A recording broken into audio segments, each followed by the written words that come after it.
There's so much we want to say to you. You can feel the power of your wanting. You can feel the clarity of who you are. And so I want to give you something here that is going to take you into a place that you have not been before. So just relax and enjoy this explanation. Will serve you really, really well. So you are sifting through the variety and you're coming to personal preferences about what you want. And those preferences are being known, acknowledged, and tended to by the larger part of you. And now you have a relationship between you and you, a relationship that you can feel emotionally. If you had not expanded to a new place, you could not feel the discord of not going there. So every bit of negative emotion that you feel is a lovely indicator of your new expansion. Don't you like knowing that? Mm-hmm.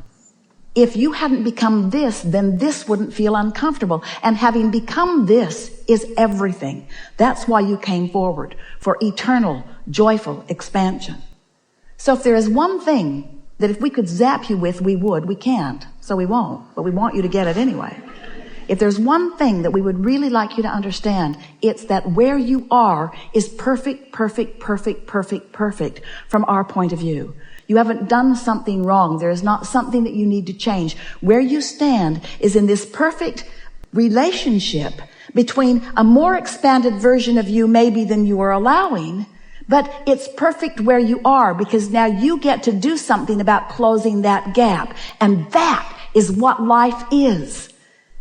If you're worried about what you haven't yet achieved, you got to give that up because there's always going to be way more than you haven't achieved than that you have achieved because you are eternal beings and you're not ever going to get it done. So you must make peace with the never-endedness of the journey.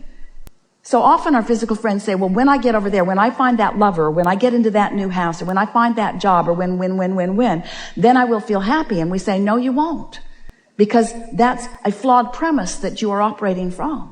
But when you understand that there is always going to be a new perspective by you of the contrast that you're living that will launch you into a more expanded version, and the fact that you have not yet achieved the realization, the filling in the grid, the full manifestation of that expansion is not a bad thing. It's an eternal thing. So make peace with what has not yet manifested. You'll feel better. It's why we start the way we do every single time. Are you enjoying the contrast of your time and place? Do you like the desire that is hatched within you? Do you like that unfulfilled desire? And we want so much for your answer to be yes, especially the unfulfilled desire, especially the stuff that hasn't manifested. I really like that because it means I'm alive and I've expanded and I'm on a journey and I'm going to have the pleasure of closing that gap. And there is nothing in all of the world that is more delicious than the actual visceral feeling of you closing a vibrational gap. It's what you live for. It's what we all live for, you see.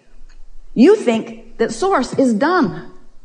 So often that's the way humans look at it. Well, Source has got it all figured out. You are the extension of that which Source is. And you're stirring it up for the new journey, you see. And the Source within you is reveling in that journey. It is only you that is languishing in your misunderstanding. It is only you that is claiming your unworthiness. It is only you that is choosing to feel inappropriate for not having already accomplished that journey and that one and that one. But when you make peace with this never-ending journey, then you'll start reveling in this negative emotion. Yes, this is guidance too. I love this feeling of discord because if there is a feeling of discord, that means there is a feeling of accord. And while I don't feel like it right now because I'm pretty mad at that guy, I do recognize that I can find that forgiveness that will put love back in my heart because the alternative is a life of misery. We don't want you to do it for them. We want you to do it for you. The most significant thing that you have asked from us here in this conversation is what is it that is at the heart of that discord? And it is, for the most part, a human decision to feel unworthy, and you're using as your reason the fact that you haven't yet achieved that. And we're here to tell you there's always going to be another that and another that and another that and another that. So it's time for you to make peace with where you stand. And when you do, where you stand is going to look way better than it did right before you did, when you make peace with it. And then the energy will start moving and you'll start having fun on that never-ending journey.